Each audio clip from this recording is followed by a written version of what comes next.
നമസ്കാരം, മലയാളി വാർത്തയിലേക്ക് സ്വാഗതം. AI മേധാവിയെ വെല്ലുവിളിച്ചിരിക്കുകയാണ് കേരളത്തിലെ സ്പീക്കർ.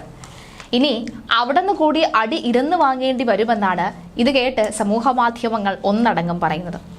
AI എല്ലാ മേഖലയിലും അപകടകരമാണ് എന്നാണ് സ്പീക്കർ AN ഷംസീറിന്റെ വാദം. കേബിൾ TV ഓപ്പറേറ്റേഴ്സ് അസോസിയേഷൻ 14ാം സംസ്ഥാന സമ്മേളനം ഉദ്ഘാടനം ചെയ്ത് സംസാരിക്കുകയായിരുന്നു അദ്ദേഹം. നിയന്ത്രണമില്ലെങ്കിൽ പ്രശ്നമാകും. ചിലി എന്ന രാജ്യത്തിൽ നിന്നും പഠിക്കാനുണ്ട്. അവിടെയാണ് AI ആദ്യമായി ഉപയോഗിച്ചത്. പക്ഷേ അവിടെ നല്ല നിയന്ത്രണങ്ങളുണ്ട്. AI എല്ലാ മേഖലയിലും ഇടപെടുകയാണ്. നല്ല വശങ്ങൾ സ്വീകരിക്കാം. നല്ല വശങ്ങളുള്ളപ്പോൾ ചീത്ത വശങ്ങളുണ്ടെന്ന മറക്കരുതെന്നും ഷംസീർ പറയുന്നു.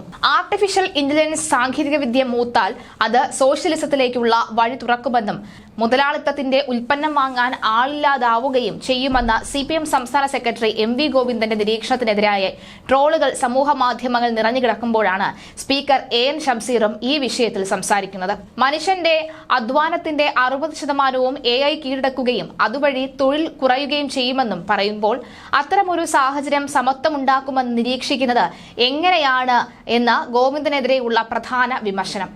പണ്ട് ട്രാക്ടറും കമ്പ്യൂട്ടറും എതിർത്തതിൽ നിന്ന് വ്യത്യസ്തമായി AIയെ പോസിറ്റീവായി കണ്ടതിൽ ആശ്വാസം പ്രകടിപ്പിക്കുകയാണ് ചിലർ.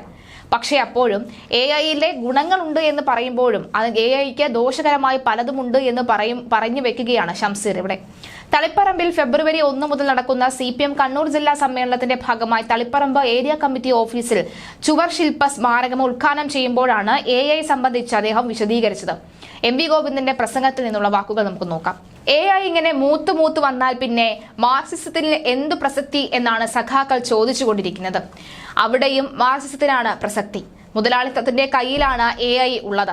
AI വിവിധ തലങ്ങളിൽ ഉപയോഗിക്കപ്പെടുന്നതോടെ 60% ആളുകളുടെ ജോലി അത് ചെയ്യും. അധ്വാനിക്കുന്ന വർഗത്തിന് പണിയില്ലാതെയാകും. ഇതോടെ കമ്പോളത്തിലെ ക്രയവിക്രയ ശേഷിയിലും 60% കുറവുണ്ടാകും. മുതലാളിത്തത്തിന്റെ ഉൽപ്പന്നങ്ങൾ വാങ്ങാൻ ആളില്ലാതെയാകും. അങ്ങനെ വരുമ്പോൾ ഉള്ളവനും ഇല്ലാത്തവനും തമ്മിലെ അന്തരം കുറയും. അതും മൗലികമായ മാറ്റത്തിന് കാരണമാവും.